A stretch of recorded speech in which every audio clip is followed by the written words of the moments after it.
Hello guys, कैसे हैं आप सब। और आज हम क्या है हिडन गुडविल का टॉपिक करने वाले हैं। बहुत छोटा सा टॉपिक है and very very easy topic, जल्दी से खत्म हो जाएगा और आपको पता भी नहीं चलेगा कि आपने टॉपिक सीख भी लिया। तो हिडन गुडविल का क्या मतलब होता है कि गुडविल की वैल्यू क्या है, छुपी हुई होती है। हमने जितने भी क्वेश्चन लास्ट किए हैं उनमें हमें क्या है, गुडविल की वैल्यू अक्सर ही गिवन होती है। या तो पूरी फर्म की वैल्यू गिवन होती है या फिर जो नया पार्टनर कितनी गुडविल लेके आ रहा है वो वैल्यू हमें गिवन होती थी। पर इस क्वेश्चन में क्या है, हमें क्या है, गुडविल की वैल्यू गिवन नहीं होती, हमें गुडविल की वैल्यू फाइंड करनी होती है। गुडविल की वैल्यू छुपी हुई होती है जिसको हमें क्या है फाइंड करना पड़ता है। तो आप क्वेश्चन देखिए, आपको समझ आ जाएगा कि कैसे हमें क्या है हिडन गुडविल को फाइंड कर सकते हैं।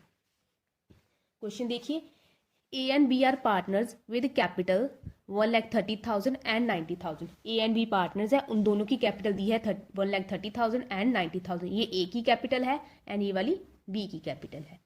C admit as a new partner with 1/5 share in the firm. C brings 80,000 as a capital. C नया पार्टनर है, 1/5 शेयर के साथ आया है और उसने क्या 80,000 कैपिटल बिजनेस में लेके आया है। Generalize the transaction. सबसे पहले हम क्या हिडन गुडविल फाइंड कर लेते हैं, देन जनरलाइज करना तो इजी हो ही जाएगा। ठीक है, तो हिडन गुडविल को कैसे फाइंड करते हैं, इसको अगर आप स्टेप्स में याद कर सको तो वेल एंड गुड, नहीं याद कर सकते तो आप क्या है एक बार आप क्वेश्चन ट्राई करेंगे देन आपको अच्छे से समझ आ जाएगा। सबसे पहले क्या है, हमें सारी कैपिटल का टोटल कर लेना होगा। यहाँ पे लिख दो, हमें टोटल कैपिटल फाइंड करनी होगी।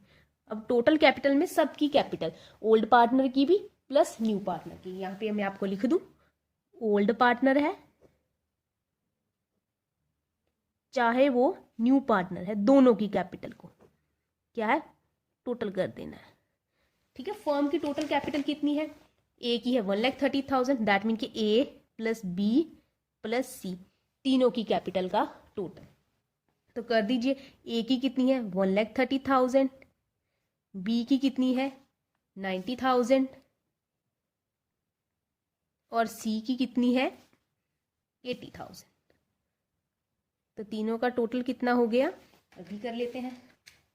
1,30,000 प्लस 90,000 प्लस 80,000, ये आ गया 3 लाख। ओके, देन दूसरी चीज हमें क्या करनी है, हमें फाइंड करना है कि जो नया पार्टनर कौन है, सी। सी के हिसाब से फर्म की कैपिटल कितनी होनी चाहिए थी। सी की कैपिटल पहले कितनी है, हमें लिख लेते हैं 80,000 और सी का शेयर कितना है, कितने शेयर से बिजनेस में आया है 1/5। तो इसको हम उल्टा कर देंगे, इंटू 5/1 कर देंगे। जितना भी नए पार्टनर का शेयर होगा उसको रिवर्स कर देंगे। अगर ये 2/5 होता तो इसको हम क्या है रिवर्स करके 5/2 करना होता।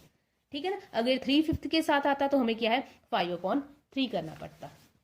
तो ऐसे करके आप फाइंड कीजिए, तो ये आ गया 4 लाख। ठीक है, तो दोनों का डिफरेंस अमाउंट, हमें डिफरेंस लेना है किसका, ये वाली अमाउंट का और ये वाली अमाउंट, दोनों का डिफरेंस लेना है। 4 लाख में से लिख दो, 4 लाख में से 3 लाख को आप लेस कर दोगे तो ये क्या आ जाएगा 1 लाख। ये क्या है हमारी फर्म की गुडविल। ठीक है, गुडविल हमें गिवन नहीं थी, गुडविल हमने फाइंड करी है। तो ये क्या है हमारी 1 लाख की गुडविल बिजनेस की आ गई। इसके बाद क्वेश्चन तो आपको पता ही है, क्वेश्चन को हम सॉल्व करना शुरू करते हैं।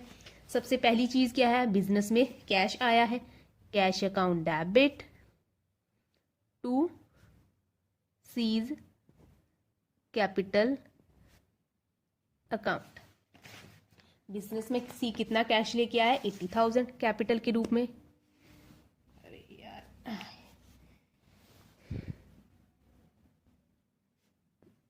80,000 राइट। अब इस यहाँ पे सी अपना शेयर गुडविल का कैश लेके आए, इसके बारे में क्वेश्चन में कोई भी हमें गिवन नहीं है, तो इसको क्या है हम कैश की एंट्री प्रीमियम गुडविल की नहीं डाल सकते। गुडविल या प्रीमियम आप कुछ भी बोल सकते हैं, तो गुडविल की कैश की एंट्री नहीं जा सकती। तो इसको क्या है हम एंट्री डालनी पड़ेगी हमें सीज कैपिटल अकाउंट डेबिट, क्योंकि वो गुडविल कैश नहीं लेके आया है। तो इसको हमें क्या है पार्टनर्स को ऐसे ही ट्रांसफर करना होगा, आज नहीं तो कल वो क्या है पैसे गुडविल के बिजनेस में लेके आ जाएगा। टू बीज कैपिटल अकाउंट। ठीक है, तो ऐसे करके हमें क्या है इसको ट्रांसफर कर देंगे। अब हाँ, यहाँ पे कितने पैसे हैं उसके गुडविल के, हमने कितने निकाले थे, यस 1 लाख तो फर्म की गुडविल आ गई, यहाँ पे 1 लाख तो फर्म की गुडविल है। अब 1 लाख फर्म की गुडविल है तो सी किस शेयर से बिजनेस में एडमिट किया है उसने, 1/5, तो इसका 1/5 कर दो। तो सी कितने पैसे बिजनेस में लेके आएगा, 20,000। 20,000 वो क्या है, बिजनेस में गुडविल का शेयर इसको लेके आना था, अभी नहीं लेके आया तो देन इन फ्यूचर कभी भी उसको लेके आना पड़ सकता है। ठीक है, तो यहाँ पे सी का शेयर कितना आ गया, 20,000। ठीक है, अभी इस क्वेश्चन में हमें ए एंड बी की ना ही ओल्ड रेशियो गिवन है, ना ही सेक्रीफाइसिंग रेशियो गिवन है, ना ही न्यू रेशियो गिवन है। तो हम रेशियो कैसे निकालें, जब भी हमें क्वेश्चन में रेशियो नहीं दी होती है तो देन हम क्या है, हमेशा इक्वल रेशियो में क्या है, अमाउंट को ट्रांसफर करते हैं। तो 20,000 को इक्वल रेशियो में ए एंड बी में ट्रांसफर कर दीजिए, तो ये आ जाएगा 10,000 एंड 10,000। तो आपका क्वेश्चन यहाँ पे खत्म। बस हिडन गुडविल का ये पार्ट ही मोस्ट इंपॉर्टेंट है। इसका आपको 1 मार्क में एमसीक्यू भी डाला जा सकता है कि हिडन गुडविल फाइंड करके दीजिए, या फिर आपको 2 मार्क का क्वेश्चन भी डाला जा सकता है जिसमें आपको क्या फुल फ्लेज एंट्रीज करनी होगी। तो आज का क्या है, मैंने गुडविल का टॉपिक आपको पूरा फिनिश करवा दिया है, कल हम फुल फ्लेज क्वेश्चन करेंगे। तो आज के लिए इतना ही, थैंक यू सो मच।